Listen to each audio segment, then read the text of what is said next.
Pessoal, voltando de novo,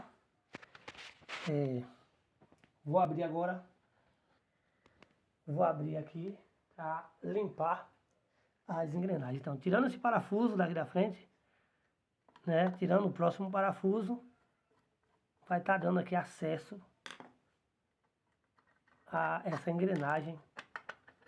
engrenagemzinha aqui. Pronto, tá vendo aí? Aí, tá cheio de sujeira aqui, resto de fragmentozinho do que tinha quebrado, né? Aí tava fazendo aquele barulhozinho aqui, ainda tô sentindo aqui na minha mão, restozinho tá vendo? Fragmento na minha mão aqui, fragmento de, aqui, ó, tá vendo? Sem enxergar. Aí você forçando, vendo aquele barulho, trocou o rolamento, trocou tudo e tá ainda fazendo aquele barulho, você forçando para saber o que é, vai acabar dando uma panezinho e danificar. Aqui, ó, se você enxergar aqui é bom, ó.